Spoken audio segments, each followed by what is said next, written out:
RPG Show. I am the Schwein, and today, oh yes, today, and this is presented by Green&Blue Productions, yes. And today, is it because it's a gameplay video? I think it's actually a walkthrough, isn't it? Well, regardless, today we're actually playing the game. I know it's been like 3 episodes and we haven't played the game yet. I mean, we made a character, which was nice, but now we're finally playing the game. And there's been a ever so slight change of plans. This is not that. This is not the opening shot of this video. Because I really want to... I have a scenario I really want to try. I really want to play. Because it is by far my best work. It's by far my best work I have done it. I have ever done. I like it so much. It's so good. And you can check it out in the link in the description. We're not going to read it today because spoilers. So that's all spoilers. Actually, not really. This is all like stuff happening in the background at the very beginning part of this video, at the first arc of this video, of this quest, or this quest episode, whatever it is. And as you can see, it is Star sitting on the moon, next to Eagle 1, the lunar the Apollo 11 lunar lander. Watching their Earth rise. There's an Mach 2 that's been heavily modified or retrofitted, or a minor retrofitted if we're talking Star Trek. And the shot was taken by what you guys would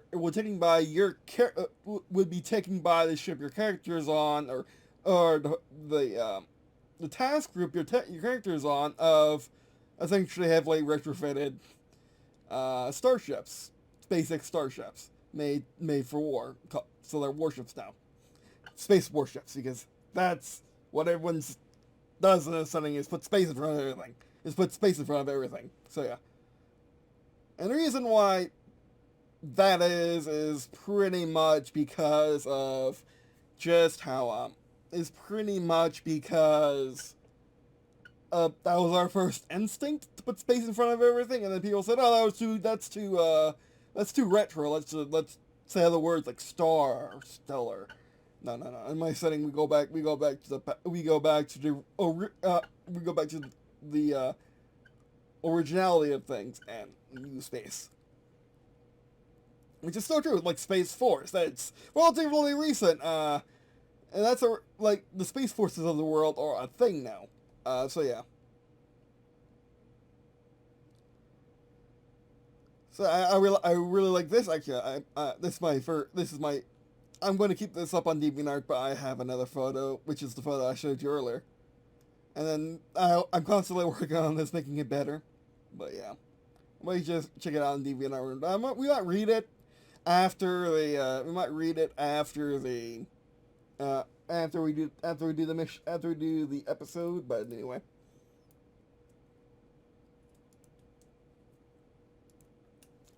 So today on the RPG Show, on the German masculine for the RPG Show, we are, or less we, but more you. I'm going to be rolling your dice, but you are going to the moon during World War III on a heavily modified starship. And you will land around, and you are going to land at, you're going to land at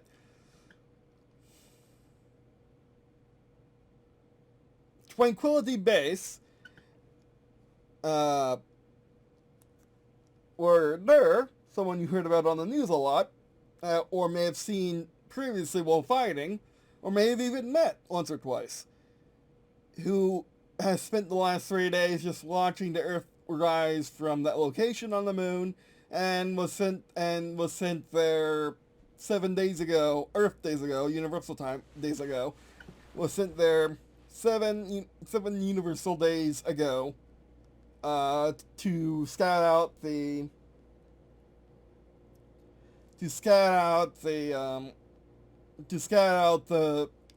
Artemis moon base at the south pole of the moon,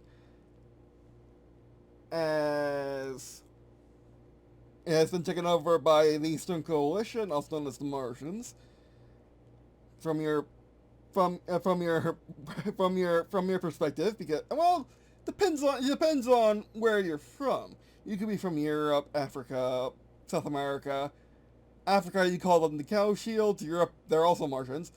In South America, just call them Venezuelans, I guess. Or whatever word best describes people coming from Venezuela to attack the rest of the continent. Also Cuba. Them too. Which, Cuba is now a state, is now a territory of Florida. Yes, not a territory of the United States, a territory of Florida. Maybe a protectorate even. If we're so inclined not to even give them the honor of being a territory. But anyway.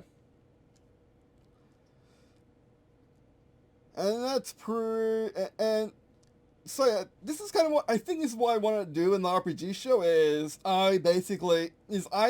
we tell a story together, the royal we that all YouTubers use. We tell a story together, I roll your dice. Essentially I'm playing the game solo, but I'm pretending you are playing the game with me. All of you, whatever that means. Either all of you watching the same video together, or all of you collectively, whoever will watch this video. So, yeah. I have, this is what I have on my lap, so I'll be rolling the dice in IRL. I have a rodeo up in case I need to roll the dice virtually. Still not quite sure what I'm going to be doing, I think, but yeah.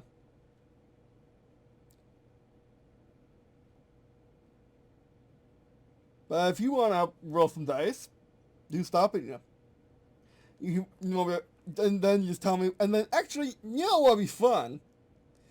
You know what would be fun also will boost engagement? You know what would be fun is, if you were rolling the dice with me, whenever I say you roll, and you actually roll the dice, and then tell me in the comments exactly what you think would happen, exactly what you rolled in it, and what you think would happen over the course of the story based on your own dice rolls. So yeah.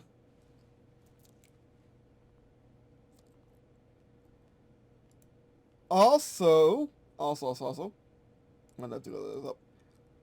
Also, I want to just show you. I understand what that was. Okay, I understand why I had two of them up.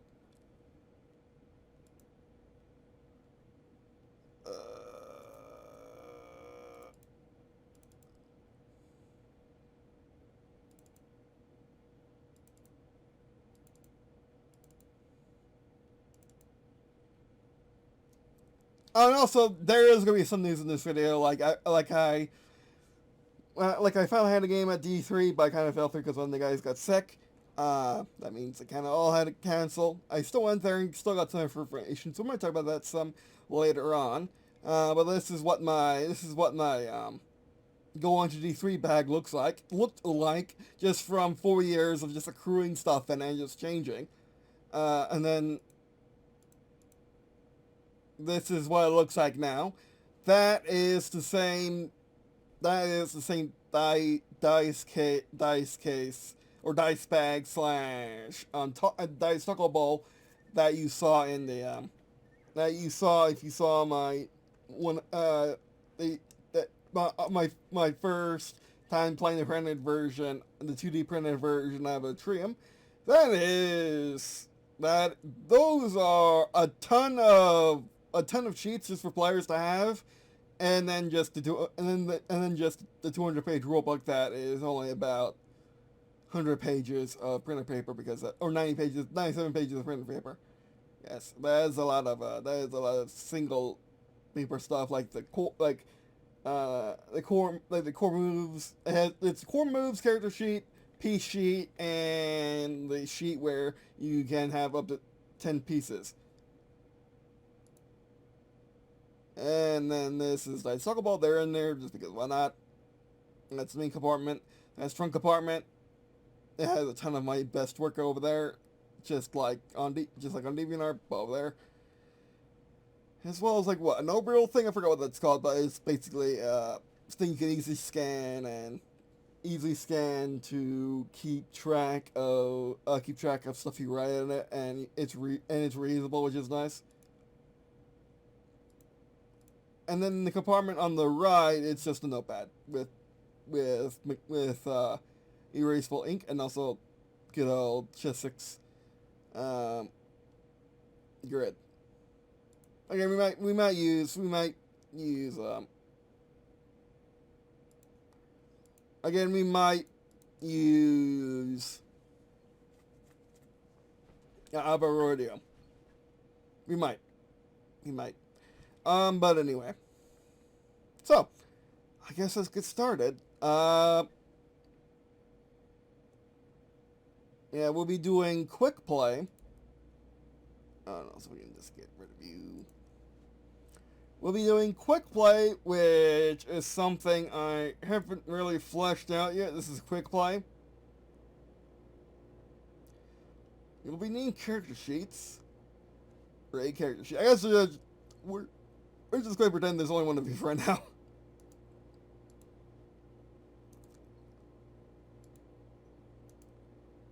There's your character sheet. You will be assigned protagonist because, yeah, I just write that.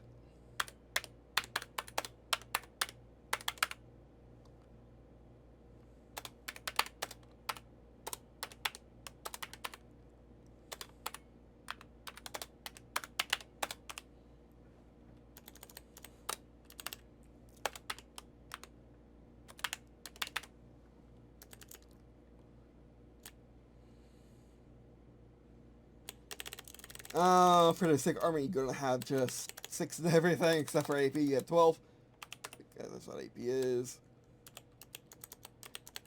Actually.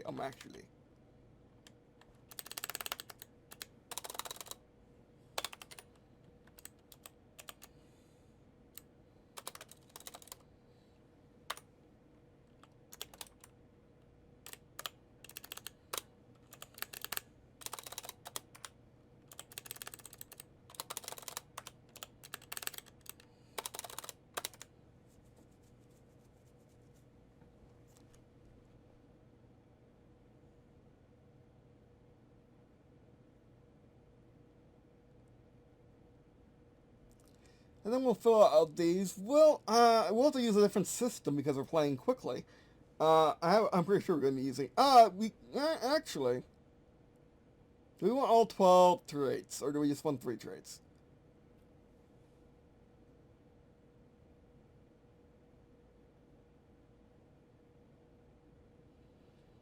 Let's keep it simple and just use 3 traits.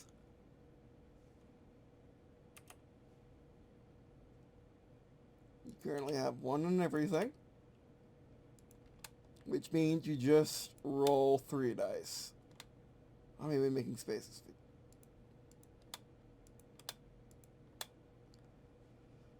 Which means you're only rolling 3 dice. You are using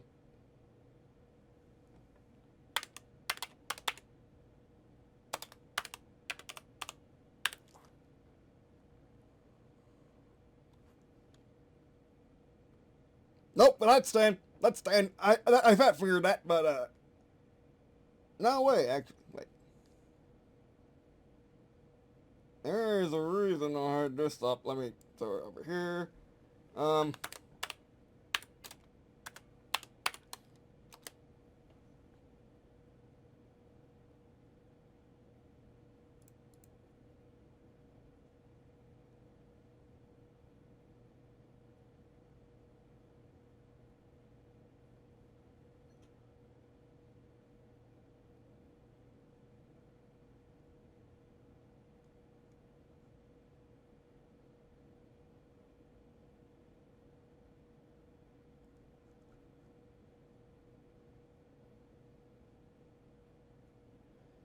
Hold on.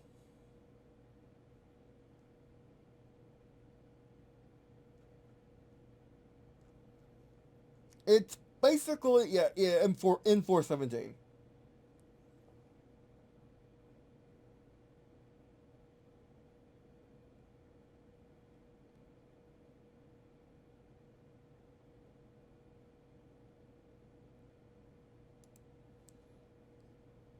But yeah, that's staying. That's probably gonna be canon now.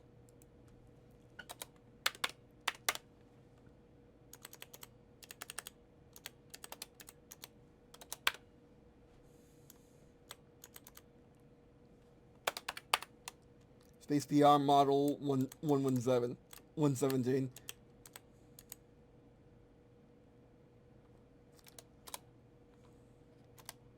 And then what you need to know is roll on 3. Roll 3d6.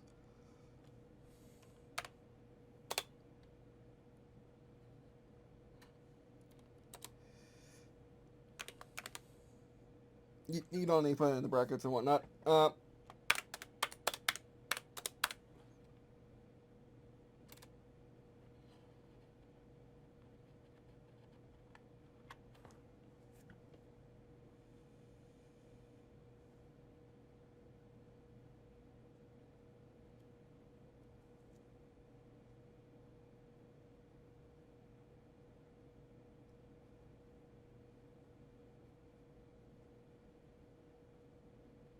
Why am I derping? Why am I derping so hard? Let's try that.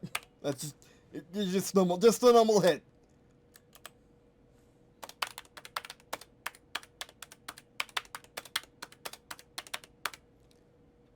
Actually, range.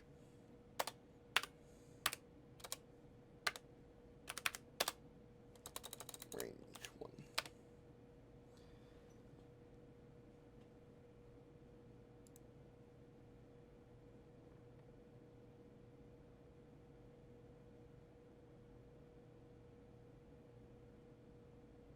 Yeah, range 1000, might as well.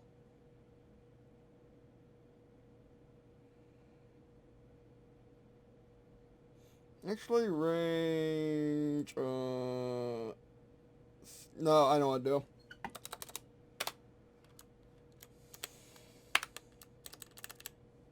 Range 700 spaces.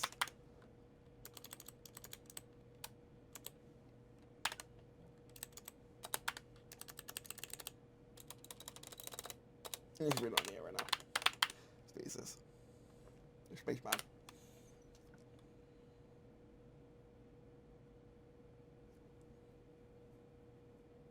So there's a 4 here. There's from.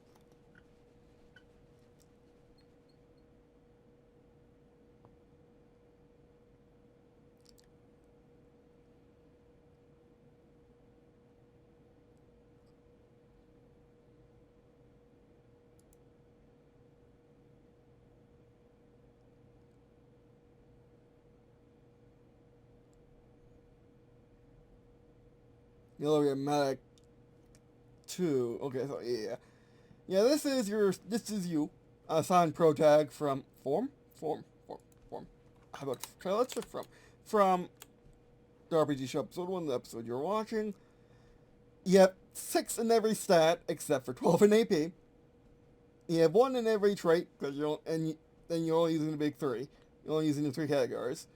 And you have a space BR model 117, range 700 spaces, roll 3d6, hit on 2s.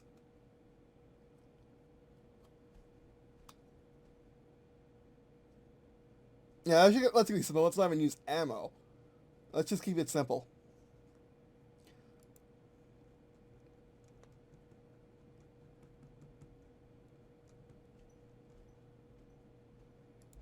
Core moves. Link in description to the last. Link in description to preview 17. Link in description to preview 17 of Ad Arbitrium, which you can just use that for right now. You won't be needing. There's not a real big difference between preview 18, which is changes over to playtest edition, from preview 17 sandbox edition. But anyway. These are your core moves. You'll be having all of these. And when you have one in every stat, you roll on... When you have one in every stat, you roll on... this needs to be longer. When you have one in every... When you have one... When you have 1 point in a trait... When you have... Well, when you have essentially one level and you get 10... Every 10 points is a level, I guess. I need to put that in somewhere. But, you get... you get... I'm organizing things. You get 3 dice, and then every 10 more points, and every 10 more points you get 1 dice. So at level 1, you have 3 dice. At level 2, you have 4 dice. At level 3, you have 5 dice. But anyway. There's this slight issue.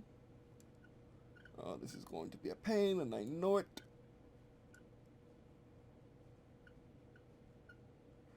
You can get smaller. Whoops.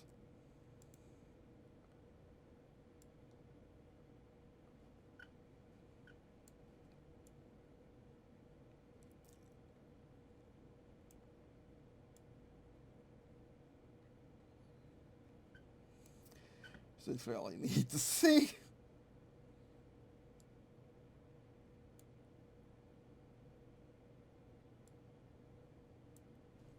Okay. I think we're ready to play, and we don't need to bring up our rodeo because we have the dice in hand. I can always get more dice out of my Mimic dice box thing.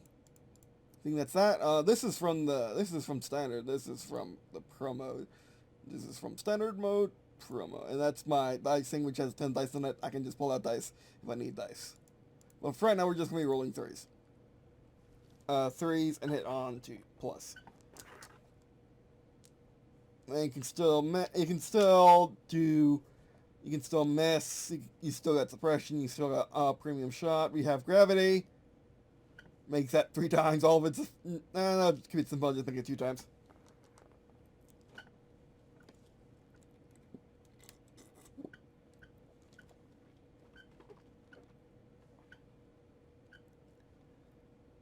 Actually, more like 4 times the effects. So you 2 times and 2 times again.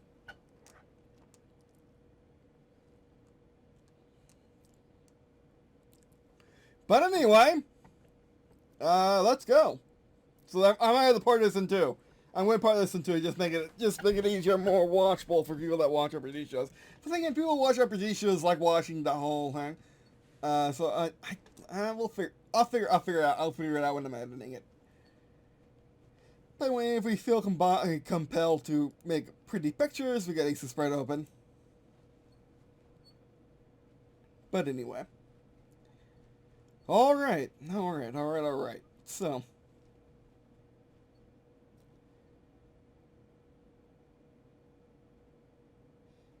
It's a warm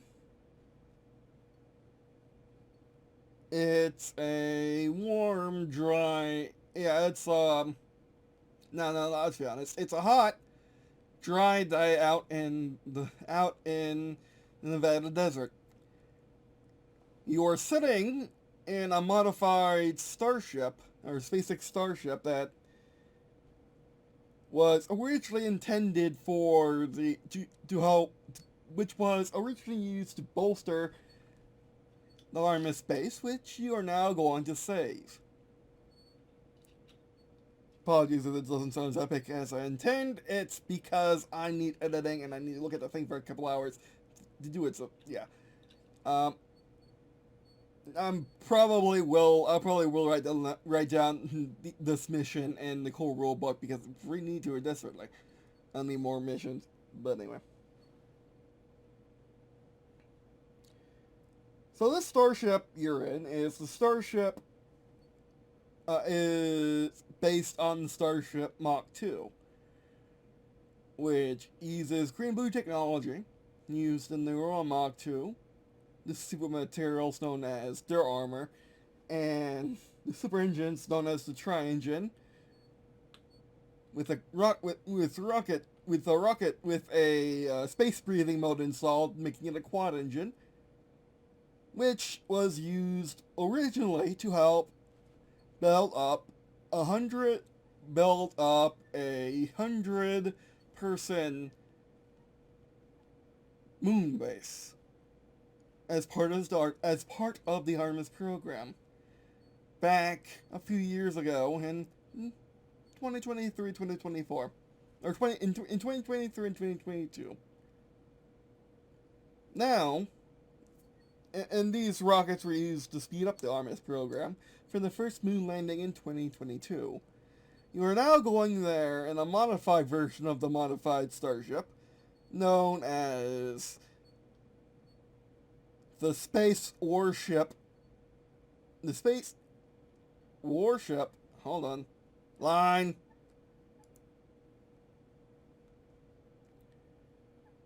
The Space Warship Mach 1. As part of a crack team to help liberate the personnel from all of the Earth's space agencies at the moon base, who are being held hostage by the Eastern Coalition, a military alliance of 2/3 of the world's nations. 1/3 have been defeated by this point in the war, since it started 1 year ago. You, among many others, were recruited because of your talents, let's say, during World War III. You started the war as a civilian who was thrown a gun and decided to take up arms against what you thought then were Martians. Now you're sitting on a rocket taking the fight to them on the moon. You're nervous, but also excited for your first taste of space combat. Your sergeant and a few veterans on the lead and a handful of veterans on the lead rocket of this formation that we're calling a task group off of naval doctrine, although some wanted to call it a squadron based off of air doctrine.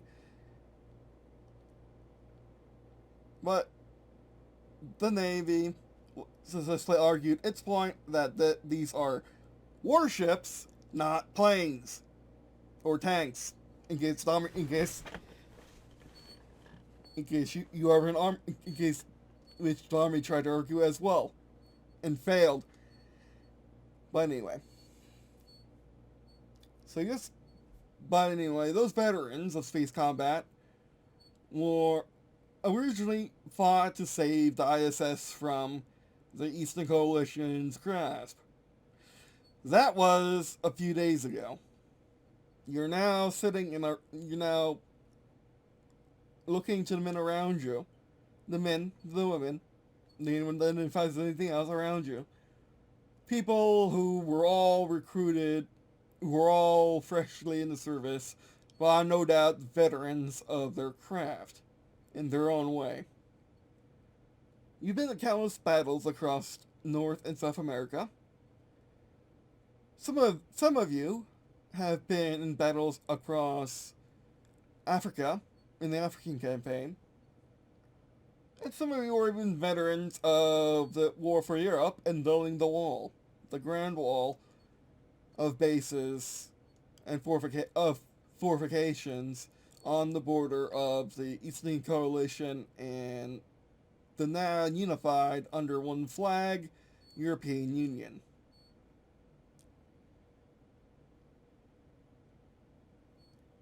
Some people are telling stories about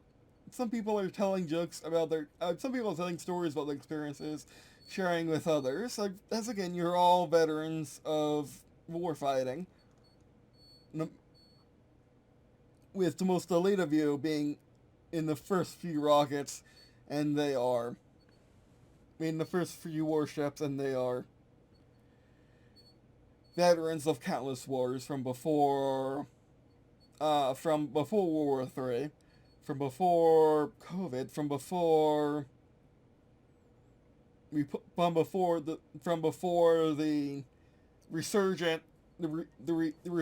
of terror, of global terror, and beyond. Some of these veterans have been pulled out of retirement. Some others never gave up the fight.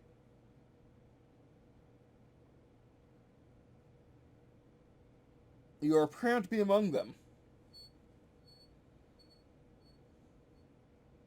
So over the ship speakers, you hear the captain of this vessel, who is third amongst the crew, or who is one of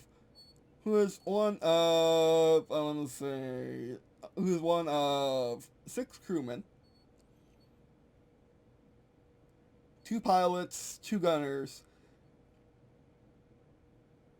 I guess 5. Yeah. 2 pilots, 1 navigator, one flight engineer, and 2 gunners. Yes, I think no, and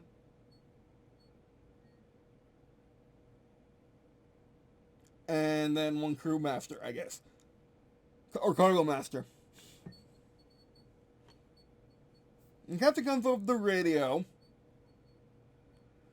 Alright. This may be a new vessel. You're probably all nervous. Don't worry. I've flown... This isn't my first time flying a ship. I'm a veteran captain of the African campaign. Some of you may know my ship as the Grand Constellation. Together we're doing a mission that has never before. We're doing a mission that was never possible before, and I dare say we shouldn't have ever got this far. But we're going to the moon, not for peace, but for war. There are 100 scientists, engineers, archaeologists, geologists, and such from all of the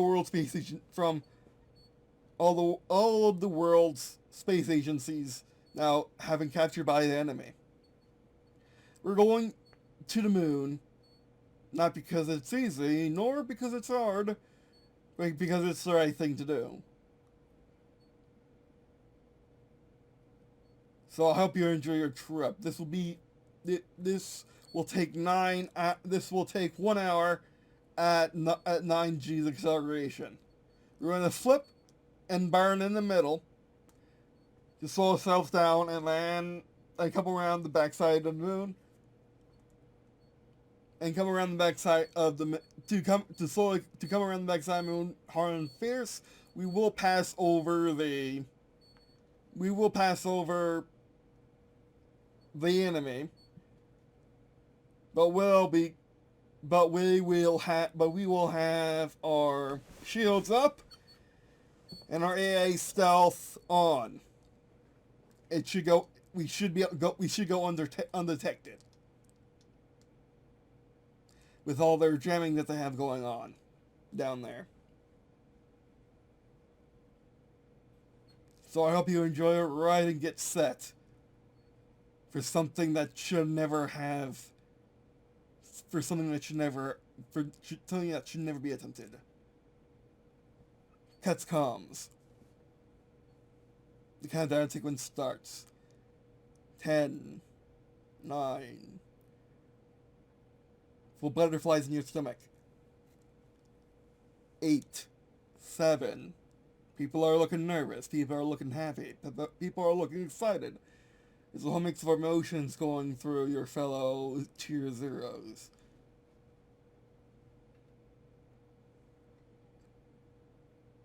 6, 5, 4, You make sure you're strapped in as fast as you could. 3, 2, 1. You look up into the transparent armor that is the same thickness as the rest of the hull, just clear. 1. The engines ignite, and you're off. And you're off into space. Your super booster, as it's been affectionately deemed,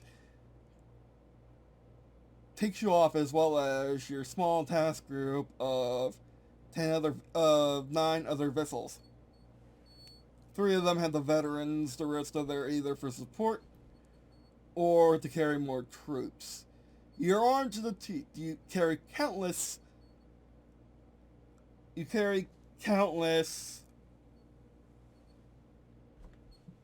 hold on.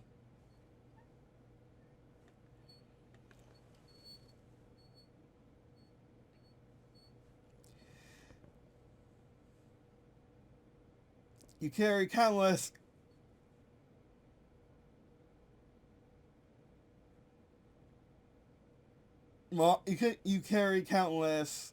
hold on.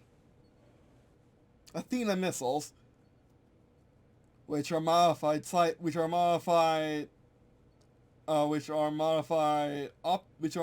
missiles meant to take down stealth aircraft at hypersonic speeds. Meant to take down the suborbital, which you now call skimmer,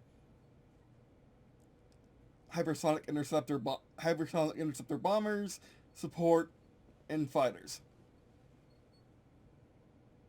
at a distance over the horizon.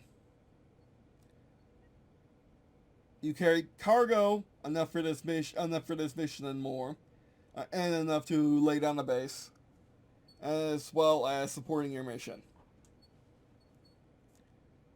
There are a few dozen of you on top of this candle as you rocket into the sky away from Area 51, which has now been transformed into the finest factory and air and space base to ever have been built on this Earth.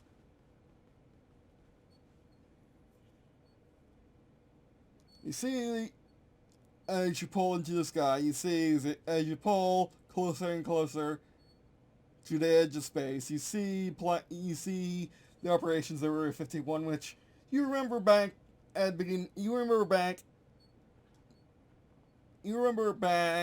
during the operation to retake the west coast of the Americas away from the Eastern Coalition, how busy it was during that grand operation, and now how most of the airfields and heli bases have gone silent.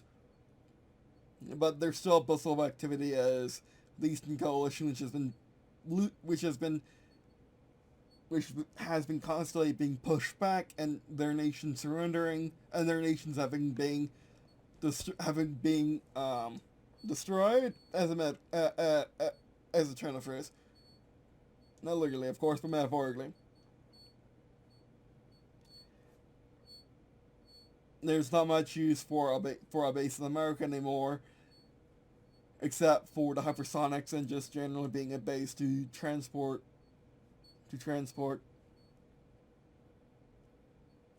supplies out of and resources into. But over the course, by the beginning of the month of November 2025, the Eastern Coalition has began a push to try their best to punish you, the Unity of Nations, for your attempts of fighting back, or for your successful bid of fighting back. You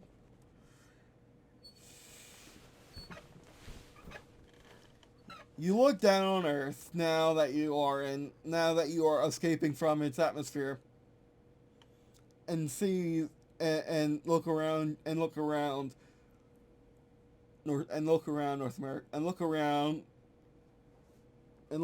America.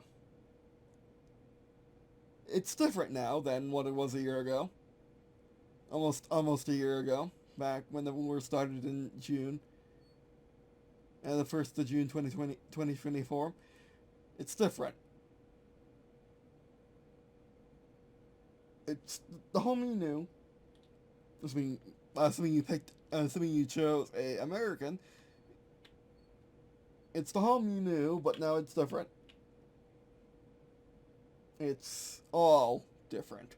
You're different.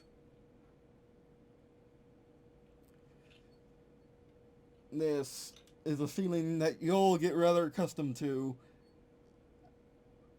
as the episode goes forward, but anyway. You now leave Earth's atmosphere and are now heading straight to the moon. No stopping, except, well, there's going to be a little stopping when you transition from going straight at the moon to flipping around and burning to it, or burning away from it. But anyway. The transit takes an hour. At the beginning of the transit, you begin to try to move your arms to get. You begin to try to move your arms to get more comfortable, and realize you're working with the armor to move your arm because you're pulling 9 Gs. You're now 9 times heavier than you were on Earth.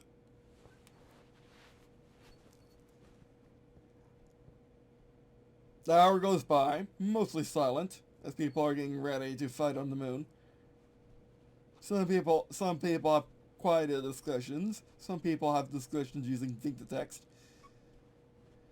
But you just while watching the moon get closer and closer and closer, contemplate other things. As such, contemplate other things, contemplate your past, maybe. Contemplate the rest of the war. A lot of thoughts go through your head. So then the captain comes on. Then the captain comes on comms. Prepare for the. I forgot what these burns are called, but prepare for the suicide burn. I'll just say suicide burn for now. Prepare for the landing. Prepare for the slowdown. For the slowdown burn. We're going to flip around. You will experience G's, so be prepared. You will experience more G's than you ever have, unless you are a hypersonic pilot, which I don't think any of you are, but you could be. Hypersonic fighter pilot. The begins. The thrusters on the warships began to maneuver in unison. The entire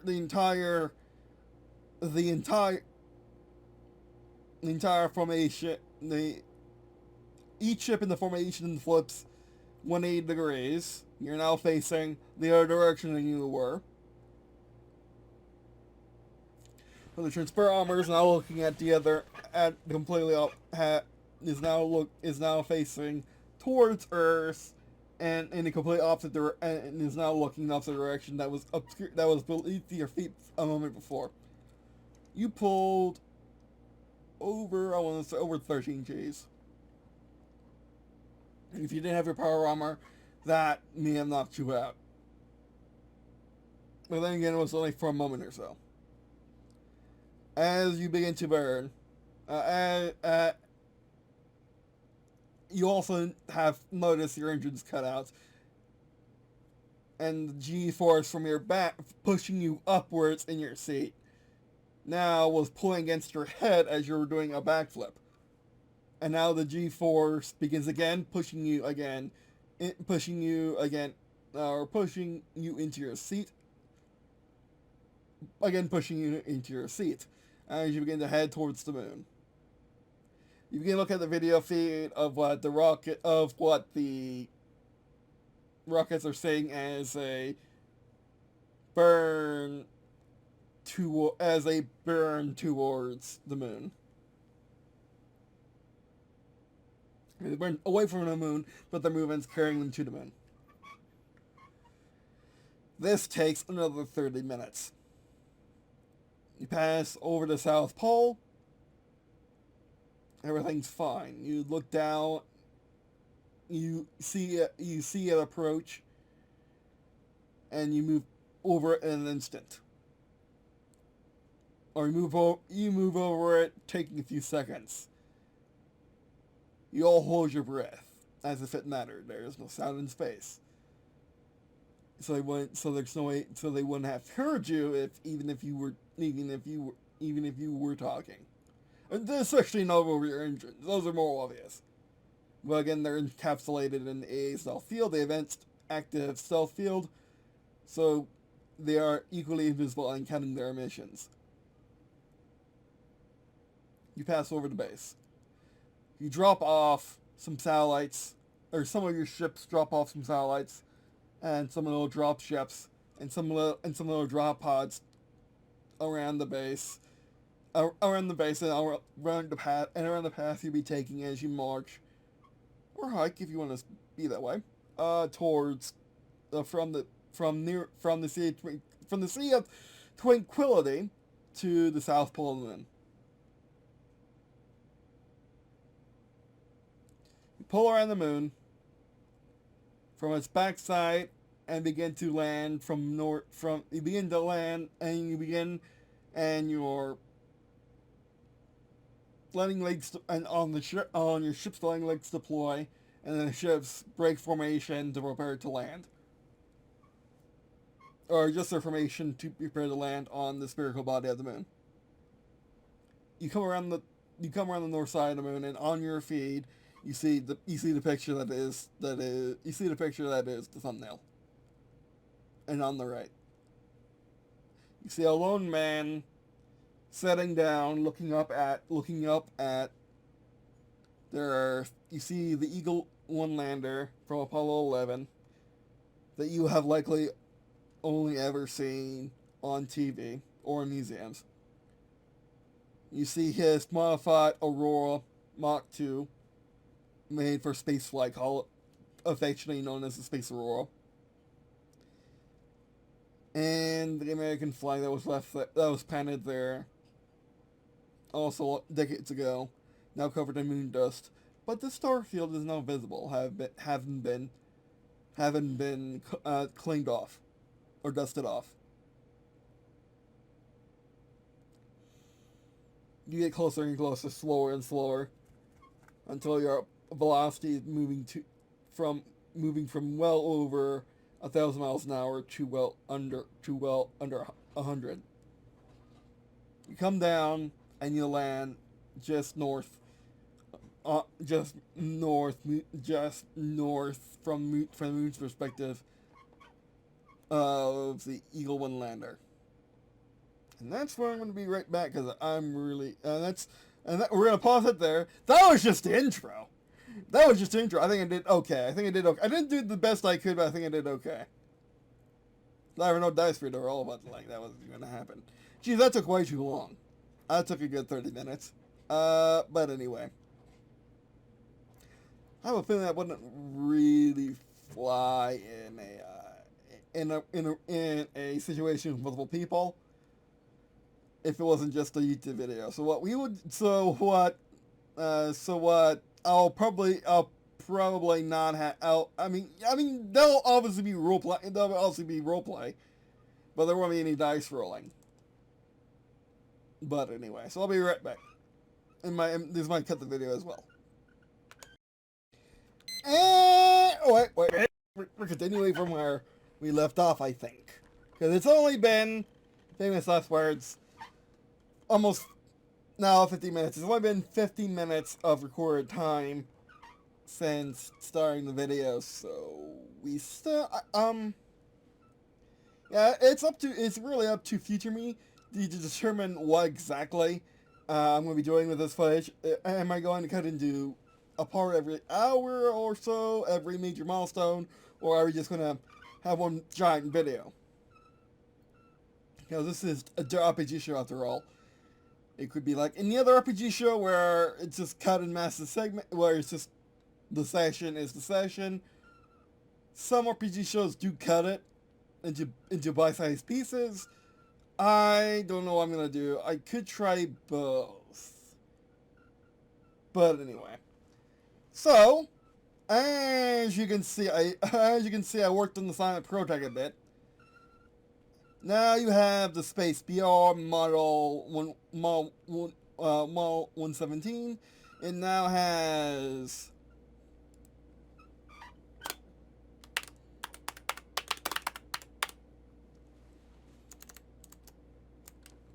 single shot, roll 3d6, hit on 2 plus for 1 ammo and 3 AP. Also has burst for negative 6 AP, 5 ammo, roll 96, hit on 3 plus, and magged up 12 AP, 10 ammo, which is all your ammo, or is going to be all your ammo. Roll 12d6, hit on 3 plus. Actually, let me make that 4 plus, that makes more sense.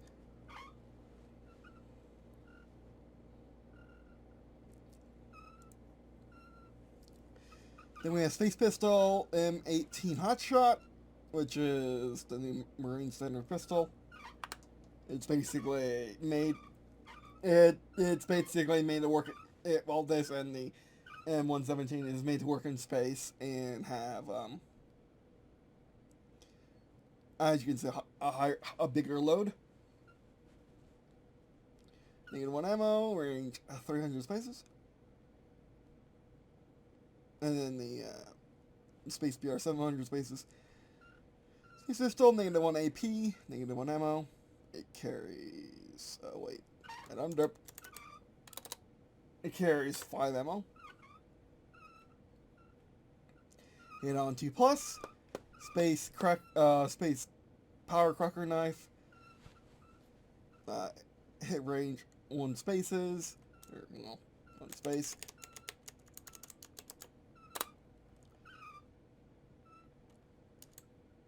-6 AP. Why is there ammo there?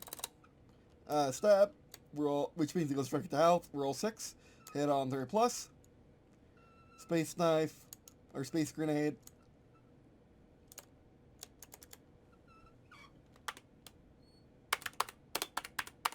Starburst.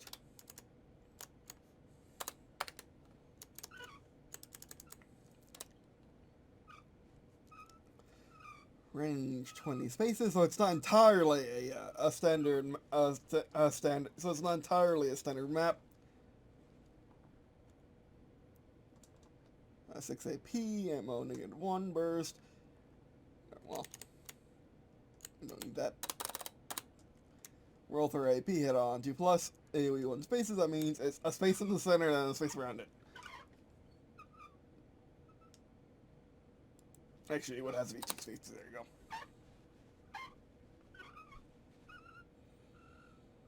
Yeah, it's 1 in the categories. Everything 6s, but maybe it's 12. And we're ready. Alright, let's continue. That does kind of sound like I just started a new video, isn't it? But anyway. So, because I did take a kind of long break, as you can see with the time in the bottom right.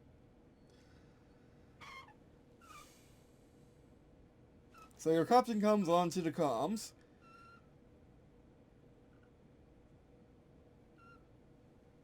Alright, everyone, get ready. The doors will open in 1 minute. So prepare yourselves. So prepare yourselves to get out in the lunar surface. You and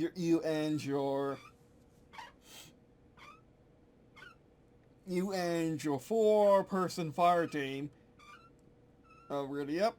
They're undo your 6-point harness. Undo your 6-point harness. would you even have a harness? Actually, no, you wouldn't, because you know why you don't have a harness? Because you're in power armor. So you just magnetically attach to the seat, just like autopilots. So you undo your magnetic coupling, and jump out and land on your seat, feeling you and you excitedly jump out of your seat, noticing gravity is much less here, much less here. You open and close your hands just to feel the weight of gravity in your power armor, just get used to the state of gravity in air, knowing that when you go outside, you won't even have the luxury of air outside around you. Then your sergeant comes up to you. Well, are you ready to go? Well, you look ready. All right. Come on. Come on, get your weapons.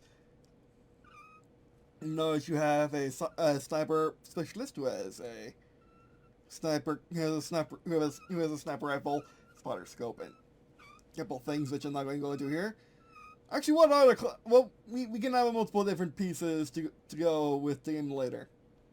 But anyway, because this is going to be massively helpful, because I haven't done anything in the I haven't done anything with the Dervers and Ad Arbitrium in a while, so this was incredibly helpful. I mean, these don't have to be balanced with the rest of the stuff in Ad Arbitrium. I'm gonna have to fill in all 10 eras of stuff. Not filling all of it in time, but fill enough of it just to get a good feel for it. So in the cool rulebook, I can have a sampler of all the eras, like a page of weapons from every era. And this would be from near future, I think.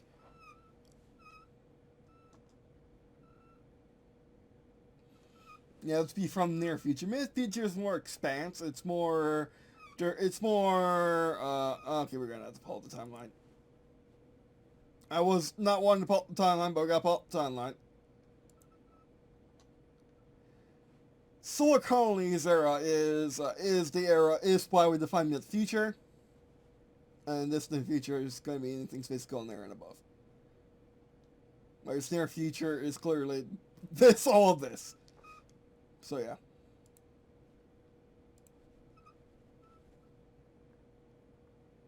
You also have a medic who can come to your aid. And get you up if you're down. And you have a heavy gunner who has the new army machine gun that's made for space.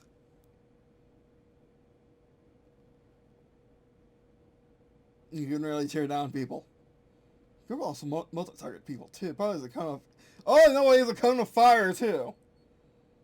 He has a cone of fire too. Yeah, he has a cone of fire. That he suppresses people with. Alright. And then your sergeant has a shotgun, and he's ready for breaching. Your sergeant's also a level 1. You're all level 1s, because you are the non-veteran squad. All of you were recruited out of your tier 1 units, and that you were fresh in at the beginning of the war. Some of you even been recruited during the war. And yeah.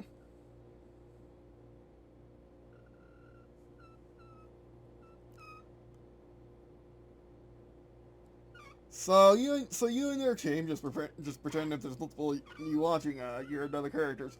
So you and your team, so you and your fire team, head out to the armory, which is one level above you, or which is one level below you.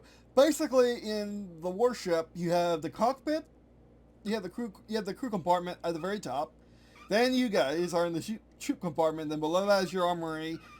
Then below that is your personnel exfiltration area, or ready area, where it has your armory, has everything you need to go on a mission. Also has two, what do you call them? Two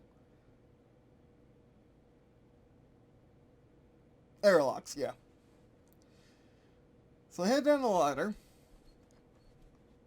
and oh, you know what? We gotta get the first roll out of the way. Get your dice ready. Remember, 3d6. Find mobile apps or whatnot, VTGs, or just have physical dice. So 3d6. Roll 3d6. Just roll the 3d6, and I'll tell you. And if you actually no, that's not gonna work here because I don't know what your results are. So yeah, roll 3d6, hit on 2, or you hit on 3d6, hit on 2 plus, and you need 2 of them, and you need 2 of them to succeed.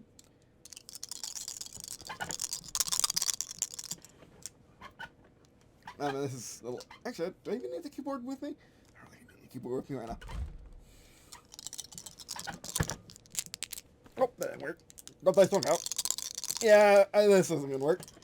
I want you to capture the dice rolling camera on the mic, but it's not gonna work.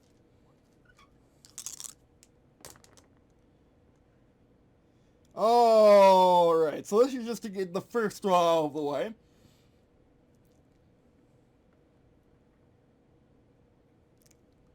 I got 2 6s and a 4, so yeah, I succeed. I massively succeed. But if you fail, you don't find your locker. You just don't. And you gotta go to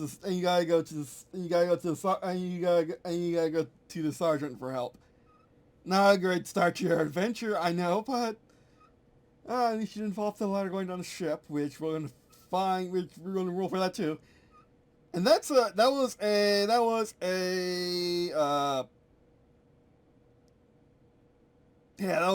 a mental, actually, just no, that was just any of them, because they're all 1 anyway.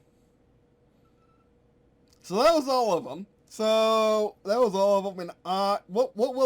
And you can, and you know what? Pick one of them.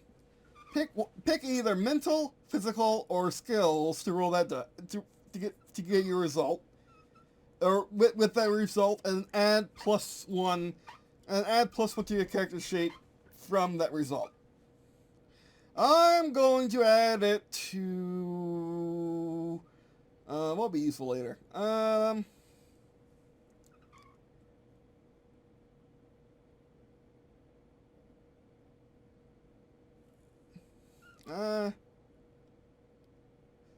Now let's go full engineer. So put that on 2. So if you succeed, you get If you succeed, you add 1. If you don't succeed, roll 1d6, and if it's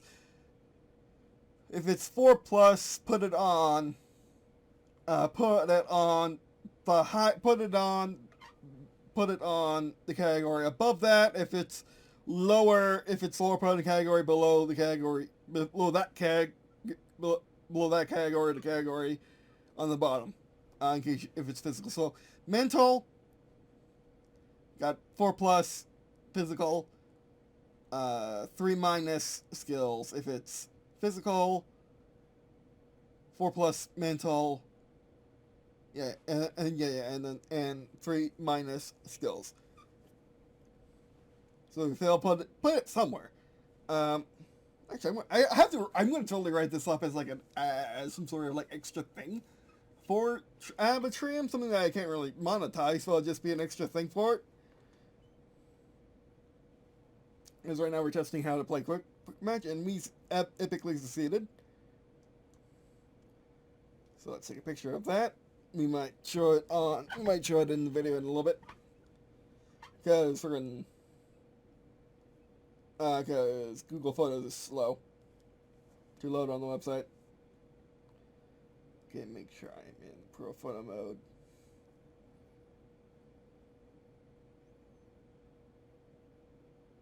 And this dice I got from the dice drawer on the counter of D3. A few a few trips to D3 ago. Again, 664. And the D10s don't count because they're whatever. Therefore being tokens later on. So anyway, so the first dice roll of the game, since we massively succeeded.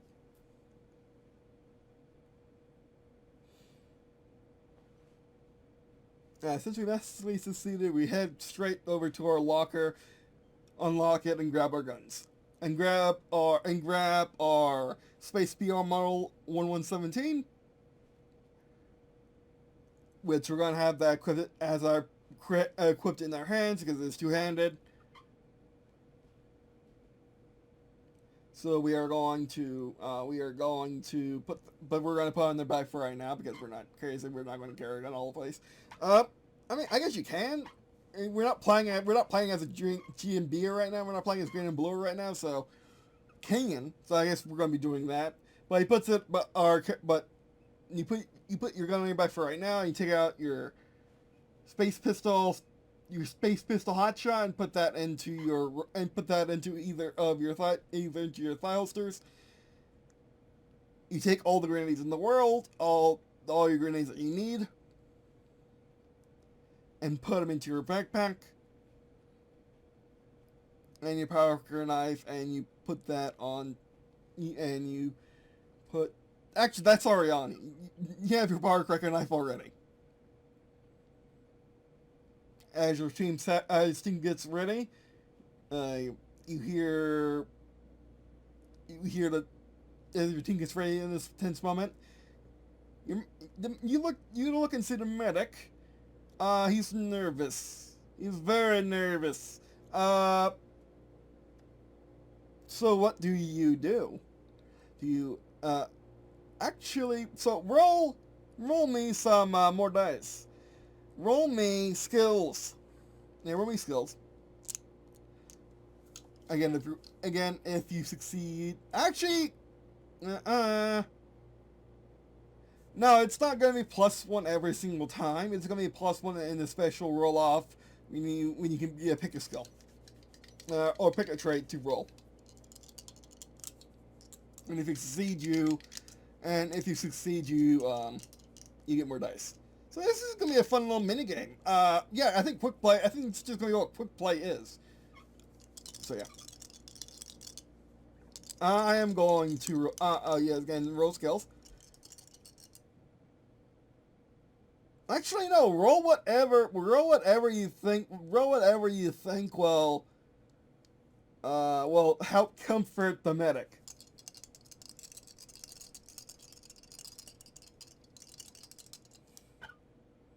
So we're going to be rolling skills, but you can roll whatever of the three. But anyway. Oh, and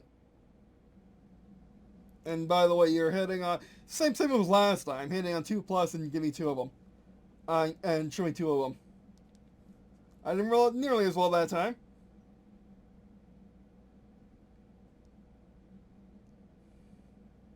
If that's not pro, give me you fool. There you go. Friggin' ultra.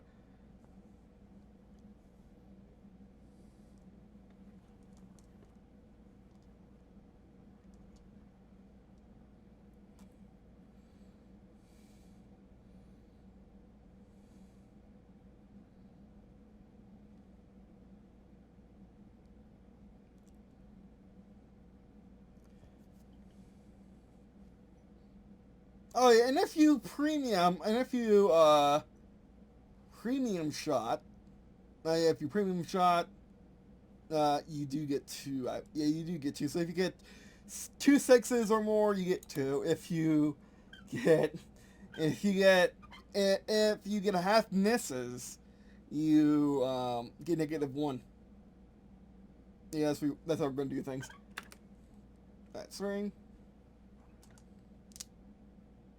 I got 3, 4, 3, by the way.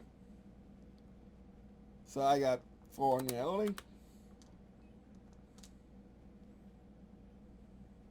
But anyway. So we use Oh wait, no, because I'm using skill. Skills was the one I wanted to up, or hope I went up, not down. But anyway, so you walk over to the medic. They're nervous. They're grabbing their med kit. They're grabbing their med kit and their standard issue pistol, and their hotshot pistol. Of course, they don't have the knife on them.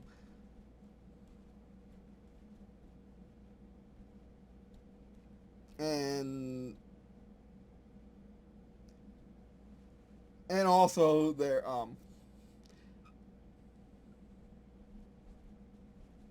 about that's it? They don't have a main gun. And they're looking really, really, really nervous. So you go over them with your success, and if you talk, and if you use skills, you go over to them and help, or if you use skills / talk, you go over to them and calm them down through talking. If you use mental, you give a rousing speech. If you use physical, you say everything will be fine because you're there. So that makes the medic feel a whole lot better. Failed, you don't really help, and the sergeant has to step in. Okay, now a very good way to start the mission. So then the countdown, and then the countdown starts, and you and your squad. The squad is bigger than a fire chain. The squad has multiple fire chains in it. You and your squad, again, of like 20 people. Yes. Okay. There's two. Actually, no. Yeah. 4 fire teams. Fire teams are 4 plus sergeant, so five people. So 10, 20. You got. Yeah. You got two squads per warship, and then you are facing the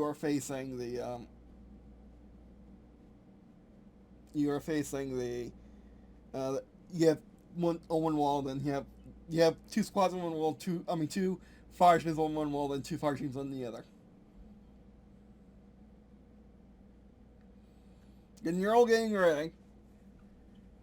Mentally now, because you already physically got ready. And then doors open as you get ready, you see there on your live feed on the outside, you see there talking to your commander of your mission, as well as the veterans. The commander of the mission he met back in 2024 when liberating California from the Martians. And then the doors to your side of the airlock open. You step in. Your squad steps into the left. Your squad steps into the left, or to the port side airlock, and the other squad steps into the starboard side airlock. So right, and you step in the left. I think that's how that works. They close behind you. You look around as you see the lighting on the wall change from air. You see the progress bar change from, or have a green light saying air. Then you see a bar drain to the right towards the red light that says vacuum.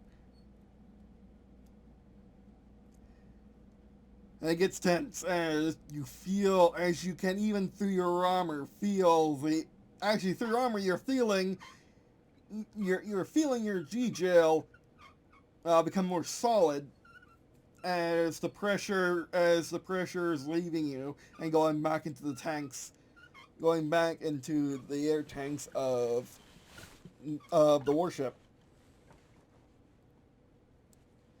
And that's gone. Everything's silent. Your sergeant checks up to you on comms. Just make sure your radio's working. As you can no longer talk.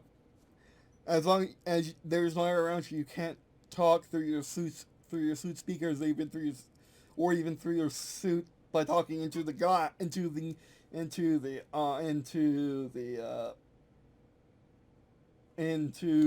faceplate, into the transparent armor in front in your helmet. You can, however, get into you can, however, knock your heads together and talk that way, if you need to, or just by grabbing each other, or just by grabbing the suit, and it will automatically get into touch comms that way. Like you do have knocking heads together if you absolutely need to. If even that doesn't work, even touch comms don't work. And then the doors open.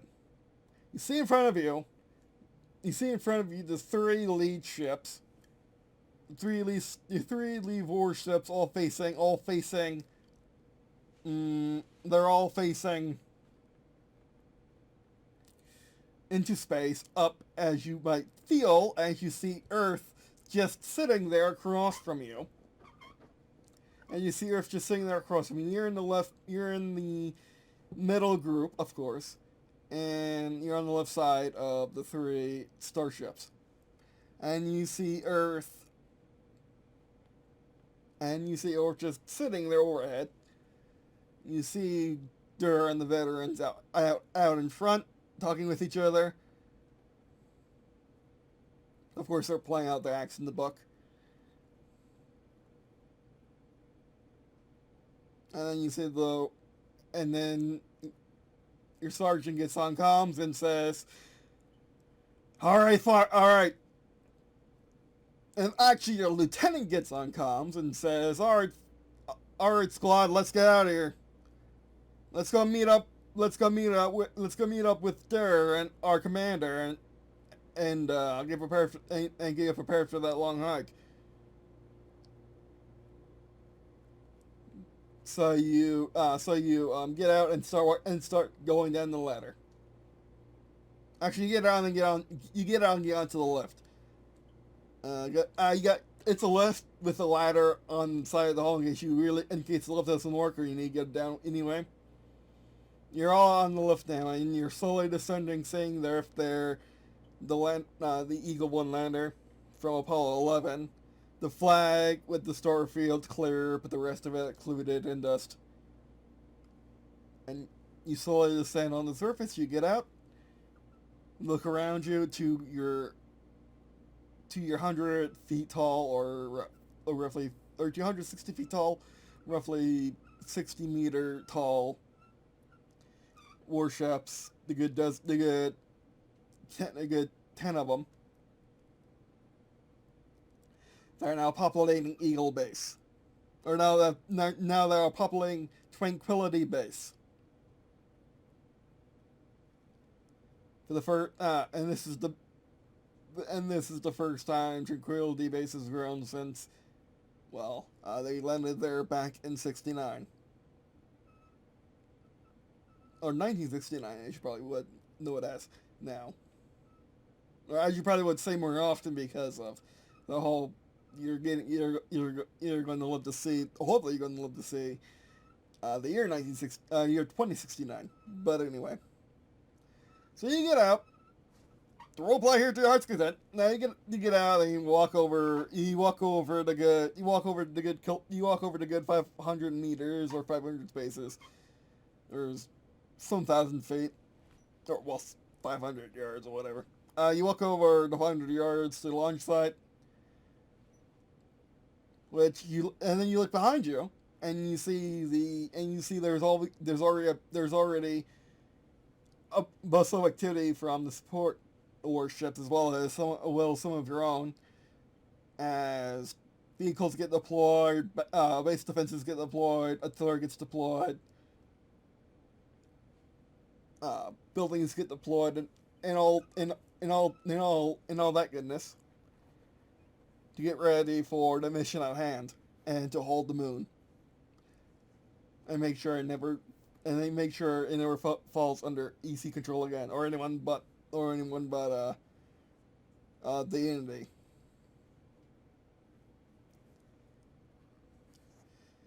So, so you see Dirk dressed in navy blue power armor with all his identifiers. Now with a red stripe, now with red shoulders. As in early in the war, you saw on media in the news and whatnot, he had no red shoulders. Now he does,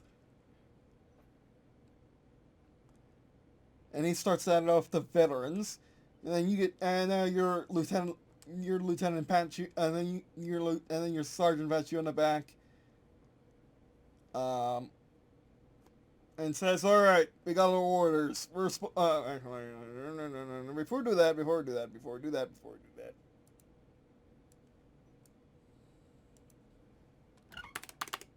Moon, not moon base, moon."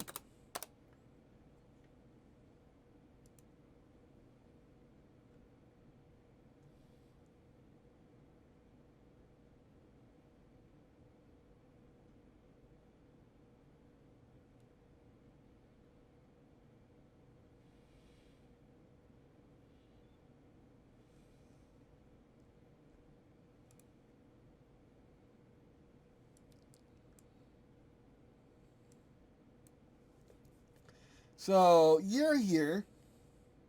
You're your siege tranquility, and you need to go all the way down here.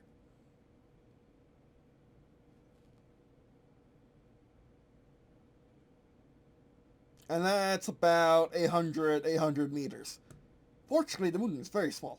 So that is what you're going to be doing. Yeah, it's a long hike, and you got your mission profile, which is to go basically straight there.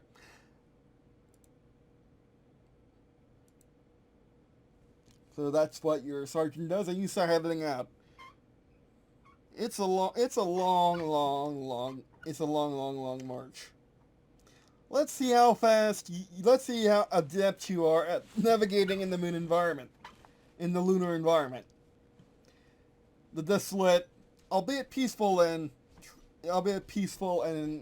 eerily pretty lunar environment with the Earth hovering above you.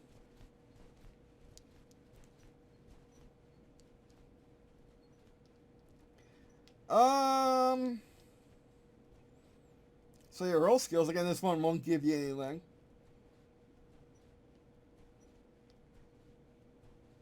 Yeah, roll skill, actually, no. Not skills, but roll.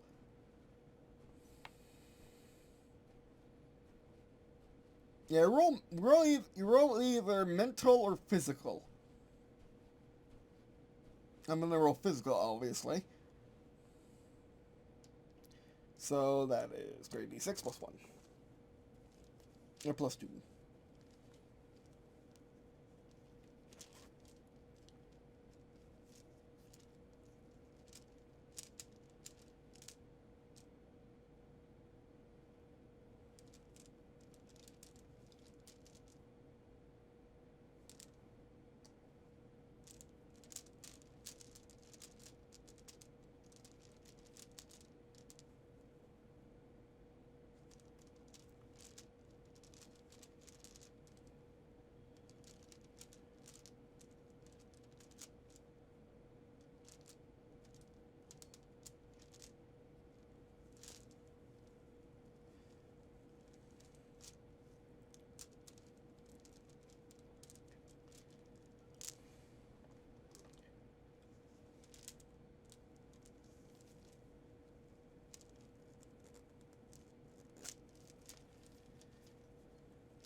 Okay. 3d6 plus 2. Got 2 of the orange. I'll kill 2 dice. Let me fix my dice. Oh, we need one more.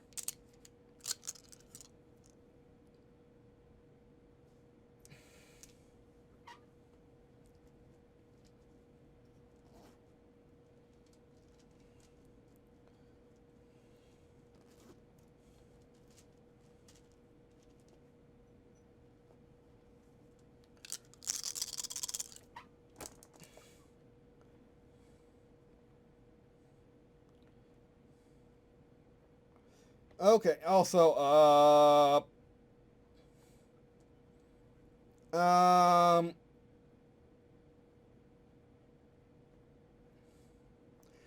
should have said what you should be rolling by now, but anyway. Okay. Roll me. Roll me, hit on twos, and I need at least 2 successes. I got that. If you fail, you, if you fail, you,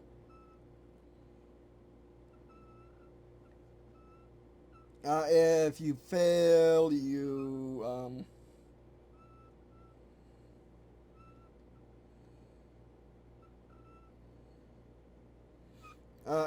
fail, it just takes longer. It takes it takes half the amount of time to get where you need to go, and it's about a 3 hour. It's about a 3 hour march to get all the way down there. No, no, it's going to take you a day to get down there, including the time for you to sleep. Because it takes 13 hours to get down there, moving at a maximum speed of 80 miles an hour because you're in power armor and the lightness of the moon, so you're bounding across the surface. So it will take a day to get down there, and if you failed, it will take 2 days. And if you failed, it will take 2 days. If you succeeded, like I did, let me take your picture. If you succeeded like I did,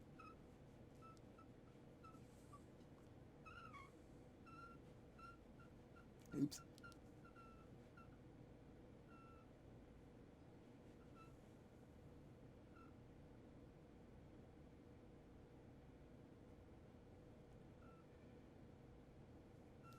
If you succeeded like how I did, remember I'm very lucky and I'm rolling a lot of dice.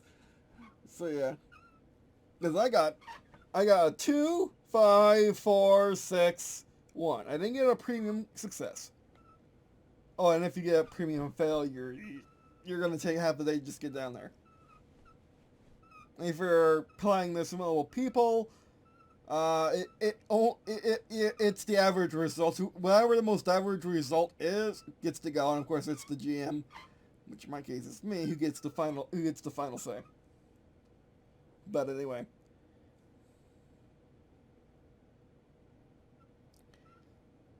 so yeah, you head out, and you're making good time. You're making really, really good time as you cross the surface of the moon. And you're making really, really good time as you cross the surface of the moon. Your mini map has proven to be extremely, extremely fruitful as you cross the surface of the moon. Your ability to read the mini map, or your physical prowess, just knowing your body really well, or your mental ability of just understanding how things work, allows you to quickly bound across the surface of the moon and lead your squad down the face of the moon, or down the face of the moon, staying in those 3 seas right there. Then going over the lunar surface, and coming back down to just 100 miles outside, into just 100 miles outside of 100 miles, or hundreds of kilometers, or 100 spaces, whatever comes first, outside of, I don't know, it's kilometers, it's in 1,000, yeah. Wait, hold on.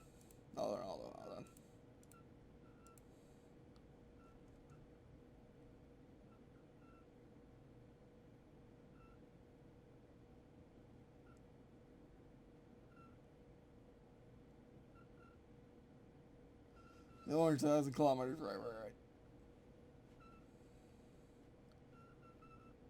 So you stop. Yeah, you stop roughly. So you stop roughly through. Yeah, you stop roughly 100 miles or 100 kilometers from the enemy location that there has previously scouted out for you. And your stealthed and your stealthed satellites in orbit have also seen that the enemy's position, what the enemy's positions are. Once there, your sergeant. Your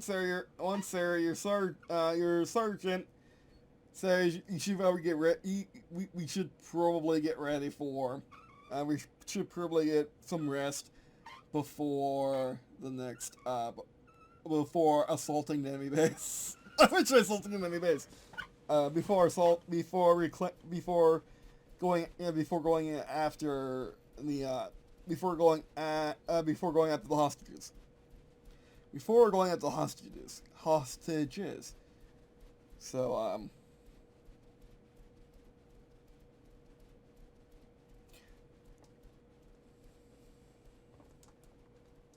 So basically you get ready.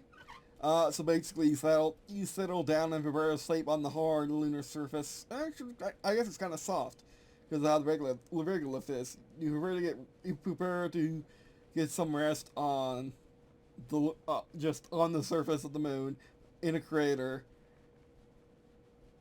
In a crater with a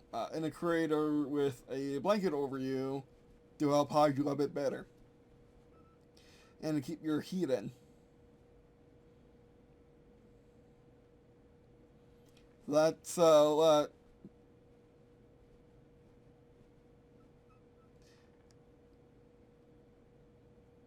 actually. So that's essentially what you do. Although if you made it there early, like we did, you will get some recon in, and that will be beneficial in the next part or in the next clip because I'm going to take a break right now, and that'll be beneficial in the next clip. But anyway, so you take a break.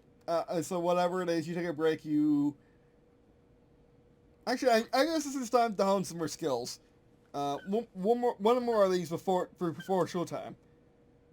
So again, pick your trait category to pick your trait category or trait to pick your trait category to level up. If you do it, so whatever you're doing in this downtime, whether it is doing some recon if you're early, or just hanging out and getting used to the lunar gravity, and getting used to the lunar environment, I wouldn't say shoot your guns because you don't have so much ammo. Maybe go through the motions of going through the mission plan over and over and over again, study the map, whatever, just getting ready. So you roll your dice, and again we want two successes, and you're hitting on 2+.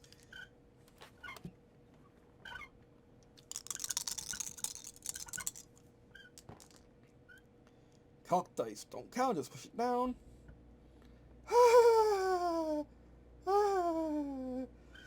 Also, I totally picked mental. That's totally what I picked.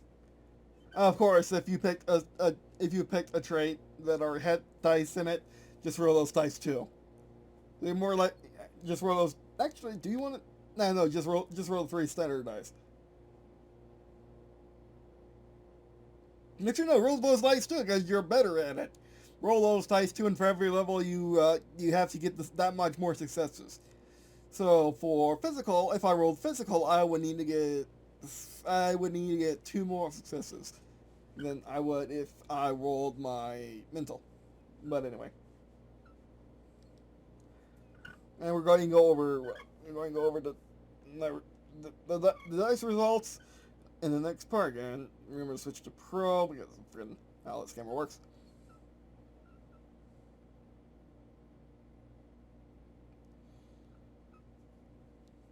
So yeah, again, which by the way, I got a 1, 2, and 4. Not a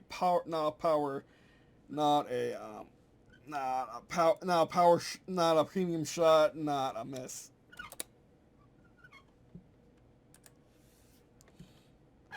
So yeah, in your downtime,